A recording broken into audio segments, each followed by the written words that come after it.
Ça y est, vous avez tous envoyé vos films au Nikon Film Festival. C'est le moment pour moi de vous expliquer pourquoi si vous l'avez fait cette année, ce sera certainement pour la dernière fois.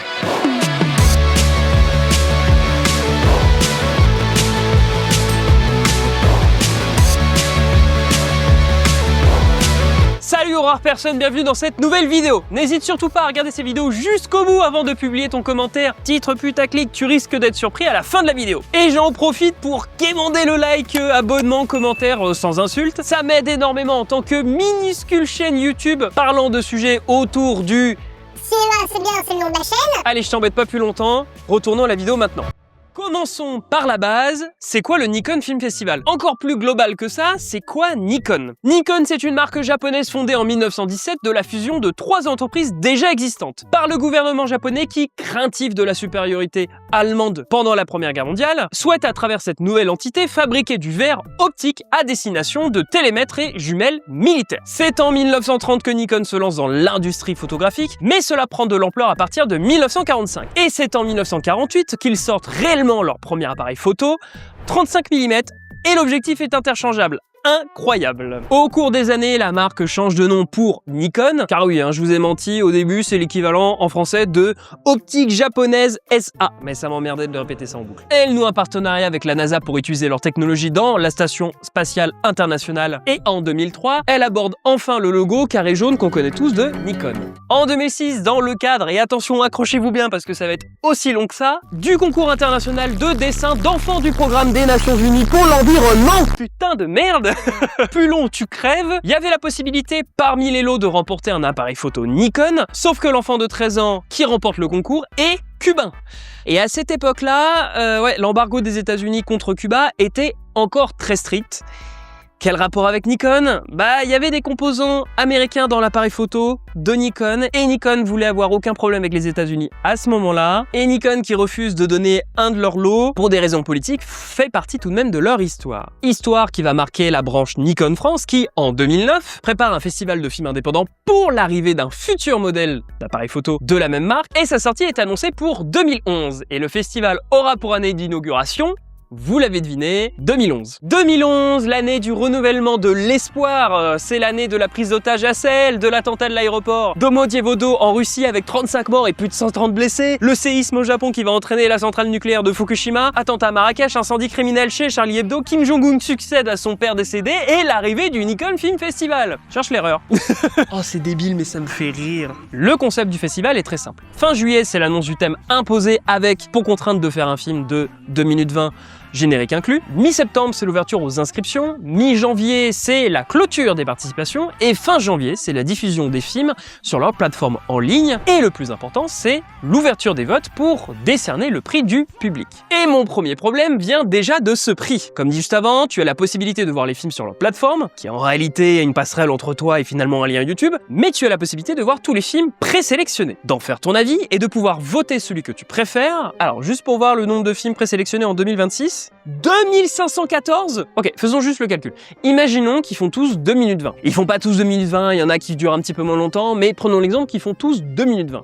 2 minutes 20 fois 1514, ça fait 5866 minutes. À savoir qu'une journée, c'est juste 1440 minutes. Parce que oui, 5866 minutes, c'est juste 97 heures et 45 minutes et 36 secondes. Ou plus globalement, 4 jours, 1 heure, 45 minutes et 36 secondes sans manger, pisser, dormir et cligner des putains de yeux. Voilà. Vous constatez le problème? Apparaître un membre du jury qui sera rémunéré pour tout ce temps de visionnage en y prenant, n'oublions pas, des notes. Personne ne va se coltiner, 4 jours, 1 heure, bref, vous avez compris. Mais du coup, les gens, ils votent quoi? Le film dans lequel ils ont participé ou celui de leurs potes? Ce qui est tout à fait humain, attention, je veux dire qu'on a tous eu un parent où on a été ce membre de la famille, venir voir ou être supporté dans une activité scolaire ou extrascolaire, pour le soutien. Mais dans le cas présent, avec autant de participants, ce sera un dérivé de la loi du plus fort, avec celui qui aura le plus de potes. Autant vous dire que moi qui est un énorme insociable, j'ai pas beaucoup de potes qui viendront voter pour moi. D'ailleurs, les seuls potes, ils font des films, du coup, ils voteront même pas pour moi. J'ai vraiment une vie de merde. Et ça, c'est sans parler des réseaux sociaux. Parce qu'encore une fois, c'est humain si t'es acteur, actrice, membre de l'équipe technique ou réal, et que tu as plusieurs milliers de personnes qui te suivent, genre, tu vas pas en profiter de cette notoriété pour récupérer quelques votes? Genre. Encore une fois, fois, c'est humain. Si j'étais dans la même situation, je ferais certainement pareil, mais ce qui ne veut pas dire que c'est pas un problème. Et pour vérifier ça, on va aller sur le site de Nikon directement. Tu n'as pas la possibilité de voir le nombre de votes, mais tu as la possibilité de voir le nombre de vues. Et donc le nombre de vues reste quand même un bon indicateur de nombre de personnes qui potentiellement vont voter pour toi. Toujours sur le même site, pour visionner les différents films, tu as la possibilité d'appliquer des tris. Si je n'en applique pas, je tombe aussi bien sur des films qui font 31 vues, que 900, que 500, que 200, que toujours moins de 100, etc. Mais d'après mes observations, parce que j'ai pas voulu vérifier sur les 2500, voilà, d'après mes observations, on a une majorité de films qui font moins de 100 vues. Et concernant les plus vus, on est entre 500 et 1000 vues. Ce qui ne veut pas dire qu'il reçoit entre 500 et 1000 votes, ça veut juste dire qu'il a été visionné entre 500 et 1000 personnes. Et on est d'accord, ceux qui ont le plus de vues, c'est aussi ceux qui vont recevoir certainement le plus de votes. Et quand j'applique le tri par popularité, ce qu'ils appellent les plus soutenus, je trouve des résultats intéressants. Notamment le film Miroir, avec 15 528 vues. Alors le film est super beau, hein. Il me fait beaucoup penser à Here que j'avais énormément apprécié au moment de sa sortie. Ça parle de temps qui passe, il respecte d'ailleurs super bien le thème imposé avec cette caméra qui provient du miroir. Quoi de mieux pour parler de beauté à travers un miroir. Le film est très chouette, mais 15 500 vues. Ok bon, regardons l'équipe du film. À la réalisation on retrouve Maxime Cartier. Je regarde sur son Instagram, il a genre 866 followers. Ouais bon, c'est pas ça. L'actrice principale, qui c'est Aude Cano, ok. Et sur Instagram elle a 192 000 abonnés. Ok, c'est beaucoup, mais c'est pas la seule actrice principale dans le film. On retrouve également, en tant qu'acteur principal, Benjamin Morega, qui a 233 000 abonnés. Putain de merde, mais faites partager. Et bien évidemment que le premier lien qui est épinglé sur leur compte Instagram, c'est le film en sollicitant les votes pour le Nikon. Je fais pas le cumul d'abonnés des deux comptes, car certainement que des abonnés de l'un se retrouvent sur le compte de l'autre. Alors prenons juste Benjamin Morga qui en a le plus avec 233 000 abonnés. Imagine que juste 10% de ceux qui le suivent vont juste voir le film, ça fait déjà 23 300. Imaginons que parmi ces 23 300, il y en a que 10% qui votent pour ce film-là. Ça fait déjà 2330 votes. Voilà.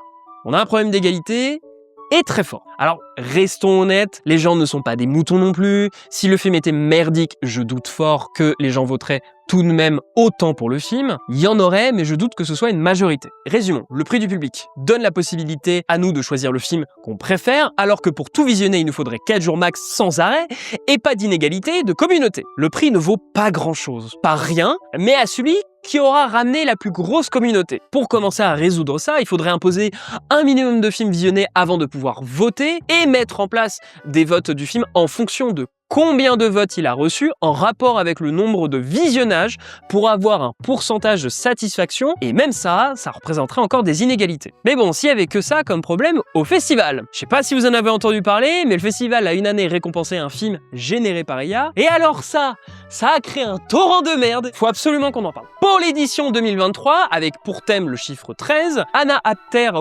je suis désolé de la prononciation, qui est actrice, scénariste, réalisatrice, elle est connue pour avoir joué dans la série Bref 2 et pour ses vidéos humoristiques générées par IA. Et justement pour cette participation, elle réalise le film Imagine. Et pour réaliser ça, Anna a écrit son scénario en sachant déjà qu'elle souhaiterait utiliser l'IA car ça a bien un impact sur son écriture. Une fois ça fait, elle utilise Midjourney en y précisant les détails du décor, fenêtres, outils, personnages, météo, l'heure de la journée, etc. pour générer les images. Et ensuite les animer avec d'autres outils disponibles sur internet, et cela a donné le film Imagine. Et le film est pas si mal. Je trouve que le film questionne justement l'utilisation de l'IA et de la part de la réalité, montrée comme surtout masquée. Le truc, c'est que le film, il va partir avec 2 prix. Alors, pas le plus important du festival, certes, mais il remporte celui de la mise en scène et de la critique. Et comment dire qu'en 2023, c'était un sujet encore plus tendu qu'aujourd'hui? Oh là là.